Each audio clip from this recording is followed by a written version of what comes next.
Hello everyone, कैसे हैं आप लोग। वेलकम टू जेआरएफ अड्डा। आई होप आपको ऑडियो वीडियो क्लियर होगी, आवाज बिल्कुल ढंग से आ रही होगी। तो इसी के साथ शुरू करते हैं आज का सेशन। मेरा नाम वर्षा गौर है और मैं आपकी पब्लिक एडमिनिस्ट्रेशन की एजुकेटर हूँ। ये मेरी क्वालिफिकेशंस हैं। पीएचडी एग्जामिनेशंस मैंने क्लियर करे हुए हैं, जैसे बहुत सारे सेंट्रल यूनिवर्सिटीज के एग्जाम, बीबीएयू, बीएचयू, जामिया, और करंटली मैं पीएचडी स्कॉलर हूँ। साथ ही जिन लोगों ने अभी तक जेआरएफ अड्डा की एप्लीकेशन डाउनलोड नहीं करी है, तो बिल्कुल बहुत देर कर रहे हैं आप। ठीक है, स्पेशली पब्लिक एडमिनिस्ट्रेशन के बच्चे कहाँ छुपे हुए हो। देखिए, फ्री में जेआरएफ अड्डा की एप्लीकेशन डाउनलोड करने पर आपको डेली क्विजेस मिलती है, यूट्यूब के क्लासेस के पीडीएफ मिलते हैं, काउंसलिंग सेशंस मिलते हैं, और साथ ही हेल्पलाइन नंबर आपको अवेलेबल है। आपकी जो भी क्वेरी है आप बिल्कुल जेआरएफ अड्डा की वेबसाइट पर एप्लीकेशन पर कॉल करके बात कर सकते हैं। और बिल्कुल अर्ली बर्ड बैच का जो है आपका लास्ट 2 मंथ बचे हुए हैं। बिल्कुल 6 दिसंबर आपकी डेट आ चुकी है, 28 अक्टूबर लास्ट डेट है यूजीसी नेट के फॉर्म फिल करने का। तो जो सोए हुए हैं जाग जाओ। अगर आपको लास्ट मोमेंट पर अपनी प्रिपरेशन पॉलिश करनी है तो बिल्कुल 10% डिस्काउंट के साथ आपको जो है जेआरएफ अड्डा पर ऑफर मिला हुआ है। F10 कोड है, F10 कोड है। इसके साथ जो है जमकर तैयारी कर लो, क्योंकि देखो ये लास्ट मौका है। अपनी जो सेल्फ स्टडी भी कर रहे हैं, अगर वो चाहते हैं अपनी पॉलिश करना, थोड़ी प्रिपरेशन को रिफाइन करना, तो बिल्कुल वो ले सकते हैं। अपने अर्ली बर्ड बैचेस जो हैं बिल्कुल रजिस्टर करा सकते हैं। सिर्फ 4 अक्टूबर तक ही लास्ट डेट है जो। और साथ ही अर्ली बर्ड बैच है जो दिसंबर 2023 को टारगेट कर रहा है। पब्लिक एडमिनिस्ट्रेशन वाले बच्चे जो हैं बिल्कुल पेपर 1 के साथ जो है 8,999 में आपको 10% ऑफ मिल जाएगा F10 के साथ। और बिल्कुल इसमें आपको वीडियो कोर्सेज मिलेंगे, सॉल्यूशन मिलेंगे पीवाईक्यू 2022 और 2023। इनफैक्ट मैं और ज्यादा पीवाईक्यू करा रही हूँ।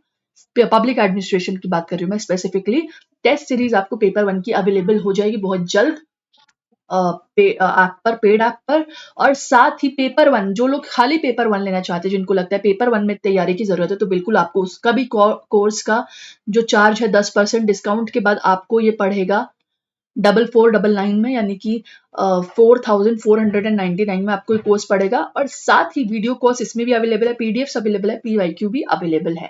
और जिन लोगों को सिर्फ पब्लिक एडमिनिस्ट्रेशन जो चाहते हैं कि मैम आप पब्लिक एडमिनिस्ट्रेशन पढ़ा दीजिए, पेड पढ़ना है आपके साथ, या फिर मैम थोड़ी सी पॉलिश रिफाइन हमारी जो हो जाए, तैयारी जो है हमारी थोड़ी सी आप एंड मोमेंट जो है देख लीजिए, तो बिल्कुल पब्लिक एडमिनिस्ट्रेशन का कोर्स आप ज्वाइन कर सकते हैं। 6299 में आपको अवेलेबल है, जिसमें वीडियो कोर्सेज आपको अवेलेबल है, पीडीएफ आपको अवेलेबल है, पीवाईक्यू अवेलेबल है। आपको हिंदी इंग्लिश की चिंता की कोई जरूरत नहीं है, दोनों ही चीज अवेलेबल है। ठीक है।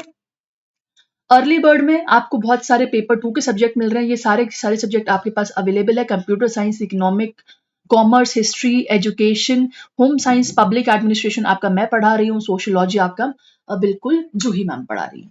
और आज जो है हमारी, आपने जैसे कि थंबनेल में देख ही लिया होगा कि स्ट्रैटेजी वीडियो है हमारी आज, कि एग्जैक्टली 2 महीने की तैयारी को कैसे टारगेट करें।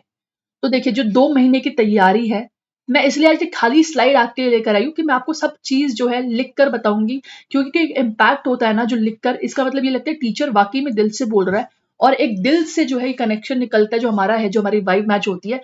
ये मैम जो बातें बोल रही है ना, बिल्कुल सेल्फ अप्लाइड बातें हैं। ठीक है, आखिरी 2 महीनों में कैसे अप्रोच करना चाहिए यूजीसी नेट के जेआरएफ को एग्जाम को। तो जो आखिरी 2 महीने की स्ट्रैटेजी है, ठीक है, स्ट्रैटेजी है जो आखिरी 2 महीने की। देखिए, दो चीज हो सकती है, या तो आप इसको प्रोज यानी प्रॉफिट में कन्वर्ट कर लो, या आप इसको कॉन में कन्वर्ट कर लो, यानी कि पैनिक हो जाओ प्रिपरेशन के टाइम में, बिल्कुल जो है सहम जाओ कि मैम अब क्या होगा, फॉर्म भरे जा रहे हैं, टाइम बहुत कम बचा है। तो ये दो चीजें, ये दो एक्सपेक्ट मैं आपको लेकर बताऊंगी, इससे क्या होगा। देखिए, प्रोज में सबसे पहले बात करते हैं कि अब ना कमर कस लीजिए, और जो आपके अनकंप्लीट टारगेट है, अनकंप्लीट चीजें हैं, बिल्कुल उनको कंप्लीट करने का टाइम आ चुका है। ठीक है, अनकंप्लीट चीजें हैं जो आप उनको कंप्लीट कर दीजिए। ठीक है, यानी कि अनकंप्लीट से कंप्लीट की तरफ चलिए। जो आपको लगता है कि आपके टॉपिक अनकंप्लीट है, उनको आपको कंप्लीट करना चाहिए। ठीक है, दूसरी चीज आपको क्या करनी चाहिए, आप अपने पीवाईक्यूज जो है बिल्कुल उठा लीजिए। अब ये हाई टाइम है आपके पीवाईक्यूज को आपको सॉल्व करने का, ये बहुत हाई टाइम है।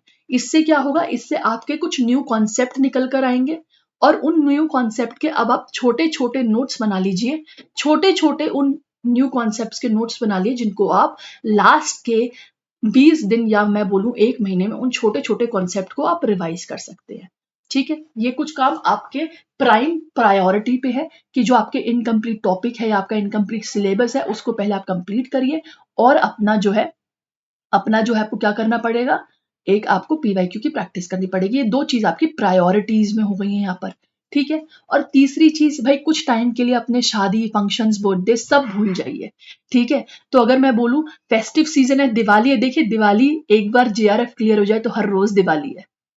एक बार जेआरएफ क्लियर हो जाए तो हर रोज़ पार्टी है, ठीक है? तो अपना टारगेट सॉर्टेड रखिए, जिसके जीवन में थोड़े बहुत कलेश है, जिसके जीवन में थोड़ी बहुत परेशानियाँ है, थोड़े 2 महीने के लिए ना बिल्कुल अगर मैं बोलूँ एकदम से डिटरमाइन हो जाइए, रेडी हो जाइए अपनी प्रिपरेशन को पूरा करने के लिए, ठीक है? सब कलेशों को भूल जाइए, सब प्रॉब्लम्स को भूल जाइए।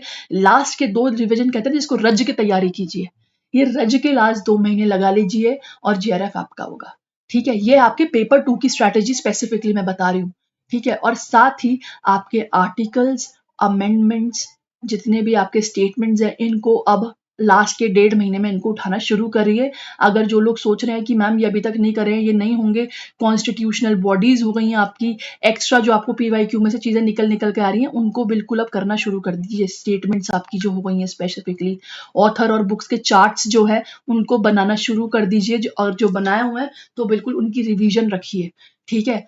उनकी रिवीजन रखिए ध्यान से, ठीक है? मेजरली मैं बात बोलूँ, एक इम्पॉर्टेंट चीज़ मैं यहाँ पर लास्ट मोमेंट एक चीज़ बोल रही हूँ आपको, कंसिस्टेंसी में कोई कमी नहीं आनी चाहिए आपकी। कंसिस्टेंसी में कोई कमी नहीं आनी चाहिए। रिवीजन 3 शिफ्ट में रिवीजन होना चाहिए, 3 शिफ्ट में। वो 3 शिफ्ट क्या होती है? वो 3 शिफ्ट क्या होती है? आज कोई चीज़ पढ़ी, उसके अगले 1 घंटे में वो चीज़ दोबारा रिवाइज़ करी। अभी कोई चीज़ पढ़ी, उसके 1 घंटे में वो दोबारा रिवाइज़ करी। फिर लगा लो उसके उसके 3 घंटे में वो रिवाइज़ कर दी। जैसे मान लीजिए इसको ऐसे करते हैं, इस बात को ऐसे करते हैं, इस बात को ऐसे करते हैं। कोई चीज़ आपने अभी रात को 8 बजे पढ़ी है। कोई चीज़ आपने अभी रात को 8 बजे पढ़ी है, ठीक है? इसको आपने 8 बजे करी है, कोई चीज़ आपने 8 बजे पढ़ी है। इसको आप सोने से पहले एक बार रिवाइज़ कर लो। सोने से पहले एक बार रिवाइज़ कर लो अराउंड 10 बजे के करीब, ठीक है? फिर सो गए 6-7 घंटे की नींद ले ली, उठने के बाद फ्रेशन अप हो जाओ। उठने के बाद फ्रेशन अप हो जाओ, उसके बाद एक और बार उस चीज़ को रिवाइज़ कर लो। एक बार उसको दोबारा रिवाइज़ कर लो। तो बेसिकली आपकी 3 टियर रिवीजन हो गई है, 3 टियर रिवीजन। पहले उसको पढ़ा, उसके कुछ घंटे बाद आपने उसको देखा, फिर उसको दोबारा रिवाइज़ कर लिया और उसके बाद फिर आप उसको कैसे रिवाइज़ करोगे? फिर आप उसको वीकली चीज़ में लोगे रिवाइज़ करने। जैसे कोई चीज़ आज पढ़ी, फिर कल उसको एक और बार देख लिया, फिर परसों रात को उसको एक और बार देख लिया, ठीक है? ऐसे ही वो चीज़ आप वीकली लेकर आओगे, आपकी week by the weekend तक आपकी वो चीज़ जो है कंप्लीट हो जाएगी। और एक बात पेपर 2 वाले बच्चों के लिए इम्पॉर्टेंट चीज़ बता दूँ, एक चीज़ और प्लीज़ ध्यान से सुनना इस बात को। ये मेजर चीज़ है और इसको नोट डाउन कर लेना अगर किसी को नोट डाउन करना है तो ये, ठीक है? ये चीज़ मान के चलो लास्ट के 2 महीने बचे हैं। लास्ट के 2 मंथ्स बचे हैं। यूनिट वाइज़ रिवीजन करना चालू कर दो। यूनिट वाइज़ रिवीजन करना चालू कर दो, डिटेल्ड रिवीजन जिसको बोलते हैं। डिटेल्ड रिवीजन पेपर 1 और पेपर 2 दोनों की। पेपर 1 शाम को उठा लो, पेपर 2 सुबह उठा लो। यूनिट 1 अगर आप आइडियली मान के चलो तो देखो आपके पास कितने हफ्ते बचते हैं? 8 हफ्ते। 8 हफ्ते बचते हैं, ठीक है? जिसमें आप यूनिट 1 पर हफ्ते 2 यूनिट उठा लो पर हफ्ते, ठीक है? मान लो 8 हफ्ते है तो पहले हफ्ते आपने 2 यूनिट जो है वो उठा ली, ठीक है? उसके बाद दूसरे हफ्ते आपने और 2 यूनिट उठा ली, तीसरे हफ्ते आपने और 2 यूनिट उठा ली, चौथे हफ्ते आपने और 2 यूनिट उठा ली। 2-2 करके जो है बाय द एंड टाइम तक आप सारे यूनिट्स कवर कर लो, ठीक है? जो छोटी यूनिट्स हैं उनको एक्स्ट्रा ले लो। जैसे पर हफ्ते 3 यूनिट उठा लिया अगर, तो इनको बेसिकली डिटेल्ड यानी कि हर दिन जो है 3 से 4 दिन हर यूनिट को दे दो। 3 से 4 दिन हर यूनिट को दे दो डिटेल तरीके से उसको रिवाइज़ करने के लिए। इस मेजर चीज़ को याद रख लो, ठीक है? 3 से 4 दिन दे दो हर मेजर यूनिट को रिवाइज़ करने के लिए, ठीक है? इससे क्या होगा एंड टाइम में पैनिक आउट नहीं करोगे। एंड टाइम में पैनिक आउट नहीं करोगे, आराम से पूरी रिवीजन यूजीसी नेट जेआरएफ के लिए डन हो जाएगी टाइम पर। हमें हमें हमारा एग्ज़ाम 6 दिसंबर मान के चलना है। हमें हमारा एग्ज़ाम 6 दिसंबर मान के चलना है, हमारी लास्ट डेट 6 दिसंबर है। ठीक है? हमारी लास्ट डेट 6 दिसंबर है। ठीक है? ये तो आपकी हो गई है मेजर चीज़ें जिसमें मैंने आपको 3 टियर रिवीजन भी बता दिया और साथ ही साथ ठीक है, जिसमें क्या मैंने आपको बताया मेजरली जो करने वाली चीज़ है वो यही है कि आपकी 3 टियर रिवीजन आपको करनी है, ठीक है? या फिर एक काम करिए ना, इसको नीचे क्यों लिखा है, इसको सेंटर में लिखना चाहिए हमको, जो अच्छे से कवर हो जाए, ठीक है? मेजरली क्या चीज़ आपको करनी है, 3 टियर रिवीजन करनी है आपको और साथ ही हफ्ते में पर यूनिट रिवीजन करना है। पर यूनिट को 4 दिन दे दो, 4 दिन दे दो पर यूनिट। अब इस तरीके की रिवीजन आप करनी शुरू करो, पेपर 2 की बात हो रही है। अब बात करते हैं यहाँ पर कि जो लोग ये सब नहीं करेंगे वो क्या करेंगे। इसका मतलब कि अगर आपने ये सब कुछ नहीं करा तो आप क्या खोते हो। देखो, अगर आप अभी भी तैयारी शुरू नहीं करे तो पहली बात तो आप एंड मोमेंट पे क्या होंगे, पैनिक कर जाएंगे कि मैम ये भी नहीं हुआ, क्या करें। दूसरी चीज, आपका मन नहीं लगेगा पढ़ाई में, ठीक है? आपका मन नहीं लगेगा पढ़ाई में। जिसने अभी से ही तैयारी शुरू नहीं करी वो एंड मोमेंट में भी कुछ नहीं कर पाएगा। एंड मोमेंट में अगर पीवाईक्यू सॉल्व करना शुरू करोगे ना, तो पता है क्या होगा, दिमाग में क्या आएगा कि मैम ये तो नया कॉन्सेप्ट निकल कर आ रहा है, इसको भी करना है। मैम ये भी एक कॉन्सेप्ट निकल कर आ रहा है, इसको भी करना है। मैम ये भी एक कॉन्सेप्ट निकल कर आ रहा है, इसको भी करना है। तो मेजरली आपके दिमाग में क्या रह जाएगा, इसको भी करना है, इसको भी करना है, इसको भी करना है, क्वेश्चन मार्क ही बन के रह जाओगे। ठीक है? क्या चीज नहीं करनी है, चिंता नहीं करनी है। चिंता को अपने मन से निकाल दो। प्रिपरेशन पहले दिन से करिए, अचीवमेंट मिलेगी ही मिलेगी। अचीवमेंट मिलेगी ही मिलेगी, ये चीज ध्यान रख लो। ठीक है? तो कुछ चीजें जो है बिल्कुल इस हफ्ते आपको कंप्लीट करनी है। कंप्लीट करना है टारगेट अपना, पीवाईक्यू की सॉल्यूशन करने की अब हाई तैयारी हो चुकी है, उसको बिल्कुल शुरू कर लीजिए। न्यू कॉन्सेप्ट है उनको छोटे छोटे शॉर्ट नोट्स में लिखना शुरू करिए। साथ ही जेआरएफ की तैयारी बिल्कुल डिटरमाइन होकर करिए और कोई भी कलेश है उनसे बिल्कुल निश्चिंत हो जाइए। आर्टिकल अमेंडमेंट यानी बेसिकली फैक्चुअल नॉलेज पर ध्यान दीजिए और बिल्कुल 3 टियर रिवीजन वाले प्रोसेस को फॉलो करिए और पर यूनिट को 4 दिन जरूर दीजिए। अब डिटेल्ड रिवीजन करने का टाइम आ चुका है। कंसिस्टेंसी और रिवीजन बनाकर रखनी है, ठीक है? पेपर 2 की फाइनल स्ट्रैटेजी की बात करें, पेपर 2 की फाइनल स्ट्रैटेजी की बात करें तो बिल्कुल क्या है, कंप्लीट करोगे कॉन्सेप्ट, कॉन्सेप्ट्स को कंप्लीट करना है। पीवाईक्यू अब हो गया है इंपॉर्टेंट, फैक्चुअल नॉलेज पे करोगे काम, फैक्चुअल नॉलेज पे करोगे काम, ठीक है? 3 टियर रिवीजन मेन टारगेट है।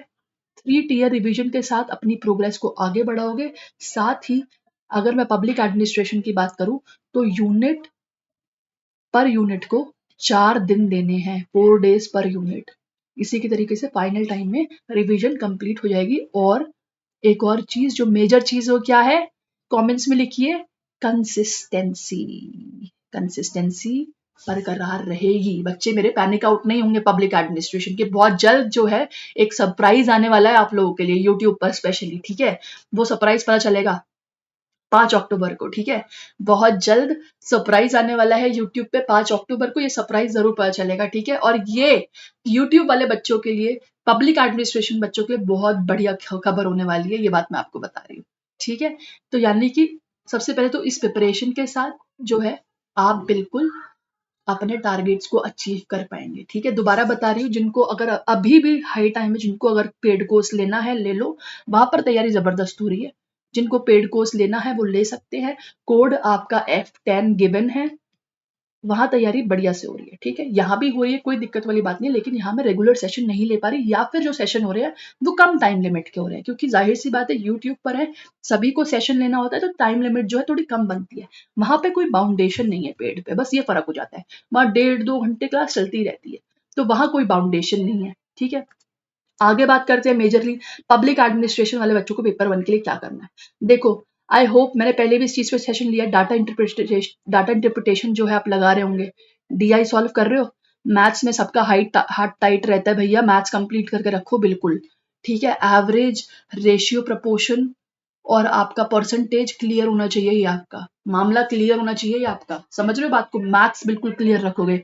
रिसर्च, रिसर्च कंप्लीट कर लो, अब अगर किसी ने नहीं करी है तो रोज रिवीजन करो, डेली रिवीजन बनती है रिसर्च जैसे टॉपिक की, बहुत कुछ आता है। Major topic research, major topic data interpretation, unseen passage यानी कि आरसी मेजर टॉपिक है। जेआरएफ अड्डा, यूट्यूब पे भी भतेरा मटेरियल भरा पड़ा है भैया, पीवाईक्यूज के साथ है, सारी चीजें अवेलेबल है। जिन्होंने अभी तक नहीं करा है बहुत लेट कर रहे हो, प्लीज कर लो। इतना भी कर लोगे ना तो जेआरएफ इसी बात पे आपका हो जाएगा। देखो, पब्लिक एडमिनिस्ट्रेशन वाले पेपर जो है रेयर सब्जेक्ट के होते हैं, कट ऑफ जो है अपनी हाई जाती है, 205 पार करती है कट ऑफ जनरल कैटेगरी की अगर मैं बात करूं। तो प्लीज अपनी प्रिपरेशन में कमी मत छोड़िए, टारगेट अपना हाई रखिए, करना जरूरी हो जाता है, रेयर सब्जेक्ट है हमारा, ठीक है। पेपर 1 यहाँ पर बहुत तगड़ी एज होल्ड करता है, पेपर 1 बहुत तगड़ा एज होल्ड करता है, क्योंकि पब्लिक एडमिनिस्ट्रेशन सभी का स्ट्रांग है, ये बात हम भी जानते हैं, बैठे बैठे थिंकर्स हो जाते हैं हमारे, ठीक है। तो ये बात आप भी जानते हो, पब्लिक एडमिनिस्ट्रेशन जो है अगर देखा जाए तो सभी का स्ट्रांग होता है, ठीक है। पेपर 1 में बात अटकती है, जो लोग पेपर 1 में एक्स्ट्रा ध्यान दे रहे ना, वो नैया पार लगा जाएंगे, मजाक नहीं कर रही मैं, ठीक है। तो बिल्कुल रिसर्च पे ध्यान दो, आरसी पे ध्यान दो, क्योंकि देखो आरसी जो है 5 क्वेश्चन आएंगे, यानी कि टोटल 10 मार्क्स आपको दिलवाएगा। डाटा इंटरप्रिटेशन 5 क्वेश्चन आएंगे मैथ्स के, जो है 10 मार्क्स आपको दिलवाएगा। सीधे सीधे 20 मार्क्स तो यही हो गए, ठीक है। रिसर्च ढंग से कर लोगे तो ऑब्वियसली रिसर्च में बहुत क्वेश्चन आते हैं, 5 से 6 क्वेश्चन पब्लिक एडमिनिस्ट्रेशन के रिसर्च के तो मान के ही चलो, क्योंकि यूनिट जो है हमारी पेपर 1 में भी रिसर्च की यूनिट है और पेपर 2 में भी रिसर्च की यूनिट है, तो जरूरी हो जाता है हम लोग के लिए रिसर्च करना, ठीक है।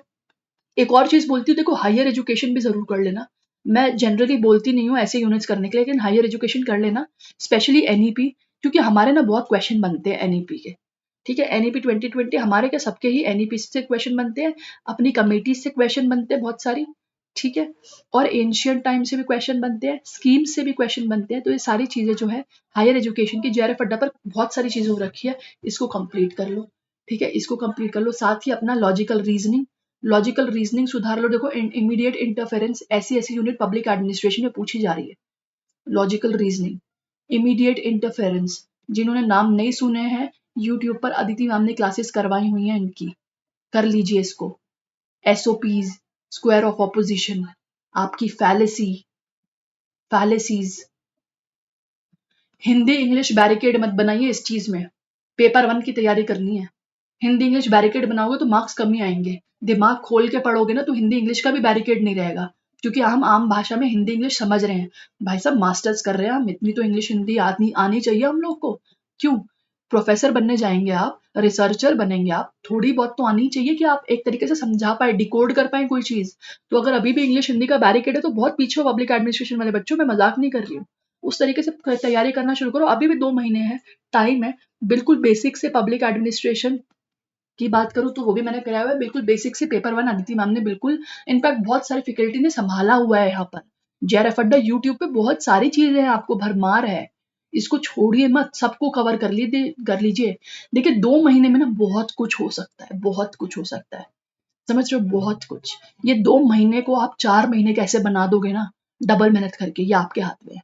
तो अपनी जो तैयारी है उसको 2x पर लेकर आ जाओ, बिल्कुल 2x की तैयारी होनी चाहिए अब, ये समझ रहे हो आप बात को, 2x पर अपनी तैयारी बिल्कुल लेकर आ जाओ, और अपनी तैयारी जो है जोर शोर से आगे कर लो, इतनी सारी चीजें कर लो, यही चीजें बहुत है, इतनी भी कर लोगे ना, जेआरएफ आपका होगा, जेआरएफ बिल्कुल आपका होगा, सक्सेस आपकी होगी, सक्सेस आपकी होगी, मेहनत आपकी होगी, हार्ड वर्क आपके द्वारा किया गया है जो, बिल्कुल वो होगी, ठीक है। और खुशी आपके पेरेंट्स को होगी, आपके टीचर्स को होगी, जिन्होंने आपको पढ़ाया है, या जिनसे आपने सीखा है उनको होगी, और अगर आपने थोड़ा बहुत मुझसे सीखा है तो बिल्कुल मुझे और साथ ही मेरी जेआरएफ अड्डा की टीम को भी उतनी ही खुशी होगी, ठीक है। तो बिल्कुल अपनी तैयारी जैसी स्ट्रैटेजी बताइए उसी स्ट्रैटेजी से करो, क्योंकि वही मैंने किया था, देखो मैंने भी यही करा था, एंड मोमेंट पे मैंने अपने फाइनल टॉपिक जो है कंप्लीट कर लिए थे, जो मुझे करने थे, मैंने अपनी यूनिट वाइज रिवीजन ना, अगर मैं आपको सही बताऊं, मैंने अपनी यूनिट वाइज रिवीजन 2 महीने में शुरू कर दी थी, 2 महीने में शुरू करती थी, और मैं एग्जैक्टली यही करती थी कि पर यूनिट को 4 दिन देती थी, ठीक है, क्योंकि भाई 20 यूनिट हमारे पास 20 यूनिट है, पेपर 1 की भी है और पेपर 2 की भी है, टोटल मिलाकर, समझ रहे हो, 10 इसमें 10 इसमें, तो इसका मतलब अगर हम पर यूनिट अगर 4 दिन भी देके चल रहे हैं, बहुत है, डिटेल रिविजन कर रहे हैं, इसके बाद तो जो हमारे जो छोटे छोटे शॉर्ट नोट्स जो हमने बनाए हैं ना, छोटे वाले जो शॉर्ट नोट्स जो हमने बनाए होंगे पर पेजेस वाले, फिर तो हम वो रेफर करेंगे एंड टाइम में, ठीक है। तो चलिए इसी के साथ आज का सेशन मैं खत्म करती हूँ, all the very best, I hope आपको कहीं ना कुछ चीजें जो है समझ में आई होगी, प्लीज इसको अब अप्लाई करने का टाइम आ गया है, हाई टाइम है, बिल्कुल छोड़िए मत प्रिपरेशन, बिल्कुल जेआरएफ होगा आपका, जीत होगी आपकी इस बार। तो चलिए मिलते हैं अगले सेशन में, all the very best, bye bye, take care.